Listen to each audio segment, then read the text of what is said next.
பொன்னழகு ரத்தினமே கையசையும் பொற்சிலையே காணலையே கண்ணே ஒன்ன காணலையே கையும் காலும் ஒன்ன எண்ணி ஓடலையே பொன்னழகு பெட்டகமே பூ முடிஞ்ச கட்டடமே காணலையே தங்கம் ஒன்ன காணலையே ஆடும் ஆடும் ஒன்ன எண்ணி மேயலையே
நாடக உலகத்து நட்புங்கிறது அழிக்க முடியாத ஒரு நட்பு.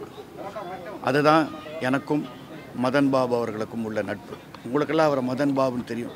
எனக்கு இன்னி வரைக்கும் அவர் கிட்டு தான். அவரும் அவர் தம்பி பாபுவும் எங்கள் நாடக குழுவில் மியூசிக் டைரக்டர்ஸாக வந்து சேர்ந்தது 1975. ஸோ இந்த வருஷம் நீங்கள் பார்த்தீங்கன்னா எங்கள் நட்பு 50 வருஷம் தாக்கு பிடிச்ச ஒரு நட்பு. என் கூடவே ட்ராவல் பண்ணியிருக்கா நாடக உலகத்தில். எங்கள் யுஏஏ குரூப்புக்கு 20 வருஷம் எங்களுக்கு மியூசிக் போட்டிருக்கா. அதுக்கப்புறம் அவன் சினிமாவில் நடிக்க ஆரம்பித்த உடனே தான் மியூசிக்கெல்லாம் ட்ராமாவில் ரெக்கார்டட் மியூசிக்னு வந்தப்புறம் தான் எங்களுக்கு வாசிக்கிறத நிறுத்தினான். ஆனால் இன்னி வரைக்கும் எனக்கு ஒரு இளைய சகோதரராக தான் இருந்திருக்கான். போன வருஷம் கூட என் ஃபங்க்ஷன்ஸ்க்கெல்லாம் வந்திருந்தான். உடம்பு முடியல, but he had a glorious life. எனக்கு இன்னொரு பெரிய பெருமை என்னென்னா, நீங்களாம் ஒரு மதன்னா உங்களுக்கு என்ன தெரியும்னா அந்த சிரிக்கிறது தான் தெரியும். அதுதான் ஒரு ஃபேமஸ் ஆனது. அதை முதல்ல பண்ணது எங்கள் நாடகத்தில். ரொம்ப படிச்சிட்டேன் சார், நாங்கள் ஒரு நாடகம் போட்டோம். அப்போ அந்த ஒத்திகை நடந்துகிட்டு இருக்கும்போது இந்த மாதிரி ஒரு சின்ன பிட் அவள் மியூசிக்குக்காக வந்தான், இதை பண்ணி காமிச்சானுங்க. நான் சொன்னேன், கிட்டு ரொம்ப நல்லா இருக்குது, இதை ட்ராமாவில் சீனாக சேர்த்துக்கலாமான்னு. என்ன மகேன், என்னை வாடா போடான்னு தான் கூப்பிடுவான், கடைசி வரைக்கும் அப்படி தான் கூப்பிடுவான். இது வந்து சேராதே கதையோட, நீ ஏன்டா கவலைப்படுற, நான் சேர்த்துக்கிறேன் கதையோடன்னு சொல்லி ஆர்கெஸ்ட்ரா பிட்லேருந்து வாசிச்சுட்டு அப்படியே மேலே ஏறி வந்து நாடகத்தில் இந்த சிரிக்கிற சீன் ஒன்று பண்ணுவான் எங்களுக்கு. அது அப்போ அந்த நாடகத்துக்கு ஒரு பெரிய ஹைலைட்டாக இருந்தது. அது அப்படியே டிவி சீரியலில் நான் யூஸ் பண்ணேன். அதுக்கப்புறம் அப்படியே பாலச்சந்தர் சார்கிட்ட போய் அவர் சினிமாவில் அதுதான் அவனுடைய ட்ரேட்மார்க். அது அவன் ட்ரேட்மார்க்னு சொல்லும்போது அவன் வாழ்க்கையும் அப்படி தான். எதையும் சீரியஸாக எடுத்துக்க மாட்டான், வெரி ஜாலி ஃபெலோ. எங்கள் நாடகத்துக்கு அவன் மியூசிக் வாசிக்கும்போது யாராவது நாடகத்தில் தப்பு பண்ணால் முதல்ல காமிச்சு கொடுக்குறது அவன் தான். அவ்வளோ விழுந்து வந்து சிரிப்பான். A man who loved laughter and music. எனக்கு ஒரு டெஃபினட்டாக என் தம்பி கூட என்கிட்ட இவ்வளோ பாசமாக இருந்திருப்பானான்னு சொல்ல முடியாது. அவ்வளோ எனக்கு சப்போர்ட்டாக இருந்தான். அந்த காலத்து ரொம்ப ஒரு டஃப் ஃபெலோ. இப்போ தான் நீங்கள் அவனை ஒல்லியாக பார்க்குறீங்க, சாலிடாக இருப்பாப்போம். ஏதாவது சர்ச்சை கரிச்சானா முதல்ல இறங்க அடிக்க போயிடுவான். அந்த மாதிரி ஒரு பிரேவ் ஃபெலோ. எங்கள் ஃபஸ்ட்டு ஃபாரின் ட்ரிப் வந்தது எங்களோட. அமெரிக்காவுக்கு ஃபஸ்ட்டு நாங்கள் போனது கிட்டு எல்லாம் எங்களோட வந்திருக்கான். எத்தனையோ பசுமையான நினைவுகள். இப்போ வந்து அவள் இறந்துட்டானோன்னு எனக்கு அவரை பார்க்கும்போது பெருசாக அழுகையெல்லாம் வரல. அவனோட இருந்த சுகமான அந்த நாட்கள் ஞாபகம் வருது. உங்கள் மனைவி கூட அதுதான் சொன்னாங்க. எங்கள் கூட பேசும்போதெல்லாம் அவர் சொல்கிறதே அது ஒன்று தான். நான் யுஏயோட மகேனோட வைஜிபியோட இருந்த அந்த காலங்கள் தான் கவலையிலேயே மறந்து இருந்த அற்புதமான காலங்கள்னு. ஸோ அவ்வளோ கவலை இல்லாத ஒரு மனிதனாக இருந்தவன் கண்டிப்பாக இறைவனடி போய் சேருவார். ஒரு ஆன்மா சாந்தி அடைய வேணும். எங்களால் அவனை மறக்க முடியாது. எஸ்பெஷலி என் ஒய்ஃப்க்கெல்லாம் வந்து ஒரு பிரதர் மாதிரி இருந்தான். அவளை அன்னபூர்ணின்னு கூப்பிடுவான். ரிஹர்சல்ஸுக்கு லேட்டாக வருவான். எப்போதும் லேட்டாக வந்தால் நான் திட்டுவேன். நான் தினமும் உள்ளே போய் கிச்சனில் அவள் கூட உட்காந்து சாப்பிட்டு வந்துடுவான். ஸோ அந்த உரிமையோடு இருந்த ஒரு கிட்டு உங்களுக்கெல்லாம் மதன் பாப் நம்மிடையே இல்லை. மதன் பாப் அங்கிள் வந்து எனக்கு சின்ன வயசுலேருந்தே அவர் நான் பார்த்துட்ருக்கேன். என்னுடைய ரிலேட்டிவ். இப்படி ஒரு கோலத்தில் இப்படி ஒரு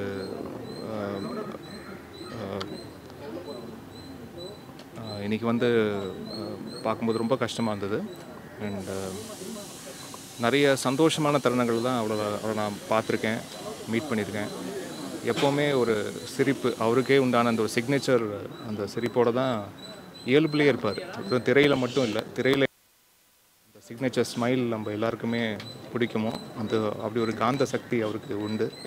அது ஒரு இயல்பு வாழ்க்கையிலையுமே அவர் அப்படி தான் இருந்திருக்காரு. அவர் மீட் பண்ணும் போதெல்லாம் நிறைய சந்தோஷமான தருணங்கள், நிறைய பாசிட்டிவான விஷயங்கள் மட்டுமே பேசக்கூடிய, ஷேர் பண்ணக்கூடிய ஒரு நபர் அவர்.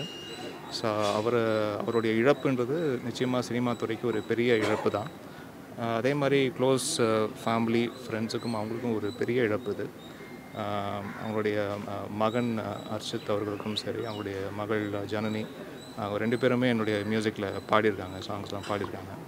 ஸோ ரொம்ப வருஷமாகவே தெரியும், ஒரு ஃபேமிலி ஃப்ரெண்ட்ஸ் ரிலேட்டிவாகவே வந்து நல்லா தெரியும். என்னுடைய heartfelt condolences to the family and friends. நன்றி. மதன் பாபு எங்களெல்லாம் விட்டு போனதுக்கு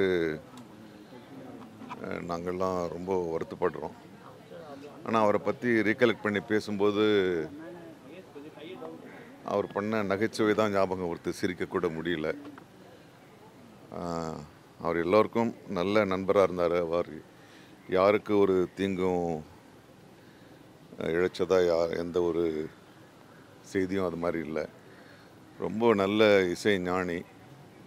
எனக்கு பர்சனலாக அவரோட எல்லாம் நான் பாட ட்ரை பண்ணேன், முடியலன்னும் போது எவ்வளோ எளிமையாக பாடலான்றதை வந்து அவர் ஒரு நாள் ஃபுல்லாக அவுட்டோரில் உட்காந்து எனக்கு கற்றுக் கொடுத்தாரு. பட் அப்போ என்னால் பாட முடியல. Wonderful person. அவருடைய சிரிப்பு இன்னும் என் காதில் ரீங்காரமாக இறஞ்சி கேட்டுக்கிட்டே இருக்குது. ஸோ ஒரு நல்ல உழைப்பாளி எங்கள் சங்கத்தில் ஓடி ஆடி வேலை செய்வார். ஆமாம், எல்லா மீட்டிங்க்கும் வந்துடுவார். அவரும் சங்கத்துக்கு எதிராக ஒரு கச்சேரி ஒரு மியூசிக் பண்ணி ஹெல்ப் பண்ணணும்னு நினச்சாரு. பட் அது ஃபினிஷ் ஆகாமல் போயிடுது. ஸோ தென்னிந்திய நடிகர் சங்கம் அவருடைய குடும்பத்தாருக்கும் நண்பர்களுக்கும் உறவினர்களுக்கும் சக நடிகர்களுக்கும் தன்னுடைய ஆழ்ந்த அனுபவத்தை தெரிவித்துள்ளது. ஒரு 1 இயருக்கு முன்னாடியே அவர் சன் என் வீட்டுக்கு வந்தார் வேறு விஷயத்துக்காக. அப்போது சொன்னார், அப்பாவுக்கு இந்த மாதிரி கேன்சர் இருக்குது அப்படின்னு. ஷாக் ஆகிட்டு அப்புறம் அவர்கிட்ட ஃபோனில் பேசினேன். அவர் அதெல்லாம் பற்றிலாம் கவலைப்படல. நம்ம எப்போ போல் நல்லா சிரிச்சிட்டு சந்தோஷமாக தான் பேசினார். அடுத்த படத்தை எப்போ சார் நீங்கள் உங்கள் படத்தில் எனக்கு கொடுக்காமல் இருக்கக்கூடாதுன்னு ரொம்ப உரிமையோடு கேட்பார். தெனாலிக்கு அப்புறம் வில்லன், லிங்கான் நிறைய படங்கள் என் படங்கள்லாம் நடிச்சிருக்கார். நல்ல மனிதர், எப்பவும் சிரிச்சிட்டே இருப்பார். வாய் விட்டு சிரித்தால் நோய் விட்டு போகும்னு சொல்லுவாங்க. அவரை விட வாய் விட்டு சிரிக்கிறவங்க எனக்கு தெரிஞ்சு ரொம்ப கம்மி. ஒன்றும் குமரிமுத்து அந்த மாதிரி ஒரு சிலர் தான். அந்த நோய் எப்படி அவரை தாக்குச்சுன்னு தெரியல. Nice man. I lost one of my friend. Good soul. நிறைய அனுபவங்கள் இருக்குது. ஒரு தடவை தெனாலி ரீரிகார்டிங் நடக்கும்போது தான் எனக்கே தெரியும் அவர் ஒரு பெரிய மியூசிஷியன். ஏஆர் ரஹ்மான் பார்த்துட்டு, ஓ இந்த கேரக்டர் இவர் பண்ணுறாரு. ஏன்னா அவர் கதை தெரியும் இல்லை ஏற்கனவே. அந்த படம் ரீரிகார்டிங்காக என் ஆஃபீஸுக்கு வந்து படம் பார்த்துட்டு இருக்கும்போது, இந்த கேரக்டர் இவருக்கு கொடுத்துருக்கீங்களா, வெரி குட், தேங்க்யூ சார், தேங்க்யூன்னு. இவருக்கு தேங்க்யூ சொல்கிறீங்க அப்படின்னு. சார் அவர் one of my guru sir அப்படின்னார். ஸோ இவர்கிட்ட ஏஆர் ரஹ்மானே ஒர்க் பண்ணியிருக்காரு. அவர் கீபோர்டெல்லாம் வாசிச்சிருக்காரு அவருடைய மியூசிக்கில், லைட் மியூசிக்கில் அது மாதிரிலாம். ஸோ அதை நான் அவர்கிட்ட சொன்னேன். அது ரொம்ப சந்தோஷம். அது நிறைய மேடையில் சொல்லுவார். சொல்லிவிட்டு, இது கேஎஸ் ரவிக்குமார் என்கிட்ட சொன்னது பெரிய விஷயம் இல்லை, ஏஆர் ரஹ்மான் இவ்வளோ பெரிய ஸ்டேஜுக்கு போய் இன்னும் என்னை மறக்காமல் இருக்கார் அப்படின்ட்டு ரொம்ப பெருமையாக சொல்லுவார். இந்த மாதிரி நிறைய இன்சிடென்ட்ஸ்